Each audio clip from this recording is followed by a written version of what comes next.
Mais le président a tenu à rappeler qu'il s'agit d'un tout. C'est-à-dire qu'on ne peut pas entraîner notre pays vers plus de compétitivité, d'attractivité, donc de lutte contre le chômage, donc de prise en compte des demandes des jeunes, etc., sans avoir les instruments institutionnels, l'organisation territoriale qui va bien pour que les régions aient plus de force en termes en particulier de développement économique et d'emploi, pour que les citoyens sachent davantage à qui s'adresser ou avec quel type de clarification qu'ils demandent depuis longtemps. Et puis aussi renforcer les intercommunalités dans le même temps qui vont porter les zones artisanales, les zones industrielles, les plateformes diverses et variées de transfert de technologie. C'est-à-dire qu'on doit provoquer un grand mouvement pour que nos territoires soient attractifs, soient facteurs de production et qu'en même temps, les populations s'y sentent bien. C'est-à-dire qu'on crée mieux, on se développe mieux si les bassins de vie sont respectés. Donc pour lui, c'est un tout, en n'oubliant pas qu'il y a bien sûr un texte sur une carte des régions de France, suivi d'une vraie écriture des compétences que j'aurai l'honneur de porter avec André Vallini en octobre. Et puis derrière, une évolution des départements vers sans doute aussi plus de rationalisation. Énormément de critiques à gauche, notamment les radicaux de gauche parlent de coups de force, qu'on marie des régions qui n'ont pas de tradition et d'histoire commune, la Bretagne notamment. Alors depuis 2009, il y a sur le bureau des gouvernements, des élus en même temps, un rapport Balladur, il y a eu ensuite rapport Raffarin-Cratinger, il y a eu rapport Belot, il y a eu énormément de travaux. Et puis on n'y arrive jamais parce que lorsque la réforme reste dans le concept, dans l'idée, tout le monde est d'accord. Et aussitôt qu'on passe aux travaux pratiques, c'est-à-dire qu'il faut avoir une écriture territorialisée de nos institutions, là il y a toujours quelqu'un qui n'est pas satisfait du dessin qui a été fait. Donc je pense qu'il n'y a pas d'écriture parfaite.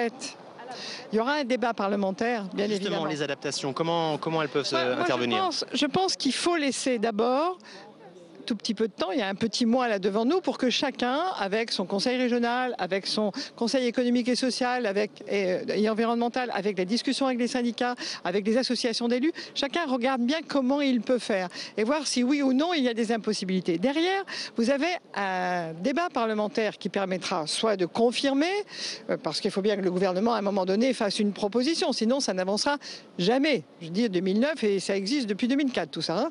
Donc pour avancer, il faut faire une proposition, puis après les parlementaires auront à l'accepter ou à la modifier. Mais ne commençons pas par dire comment on peut changer tout ça.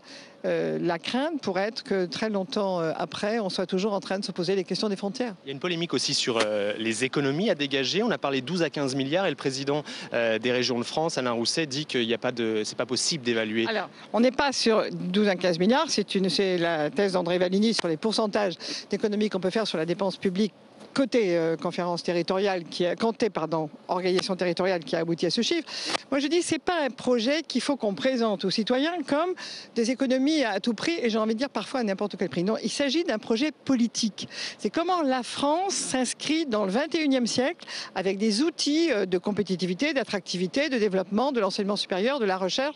Comment les jeunes se sentent mieux concernés par les institutions, comment ils s'y retrouvent parce qu'ils trouvent à la fois formation, emploi. C'est comme ça qu'il faut décrire le projet. Quand je suis allée en Franche-Comté et en Bourgogne l'autre jour, on a rencontré les laboratoires universitaires de recherche, donc hôpitaux et à la fois universités, tout un groupe qui s'est déjà allié entre les deux régions parce qu'ils n'avaient pas la masse critique suffisante de chercheurs pour avancer sur le cancer puisque c'était le sujet.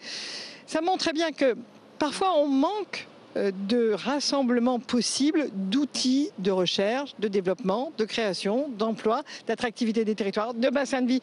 Bref, voilà, il faut qu'on avance pour nos citoyens. Un dernier mot qui vous concerne, la Bretagne. Est-ce que Jean-Marc Ayrault n'a pas finalement raison en disant que les pays de la Loire, ça va logiquement avec la Bretagne? Moi, je n'ai pas voulu prendre position parce que je suis la ministre en charge de la décentralisation, même si je ne suis pas celle qui porte la réforme territoriale, c'est Bernard Cazeneuve, concernant les frontières. Mais je crois qu'il y a un moment où la Bretagne historique, c'est extrêmement important pour la culture, pour la langue, pour le besoin de reconnaissance des uns des autres. Mais il ne faut pas confondre le conseil régional et faire une sorte de mimétisme entre ce qu'est une région et ce qu'est un État-nation. On ne va pas créer des mini et micro-États-nations. Non, il s'agit de conseils régionaux avec inclus la Bretagne historique. C'était possible, ça n'a pas été proposé pour l'instant. Mais il faut qu'on se pose des questions. Moi, je pense que ceux qui ont des positions trop carrées, trop trop, comment dirais-je, définis se trompent peut-être, qu'ils se posent aussi tous les bonnes questions et puis on verra si on avance.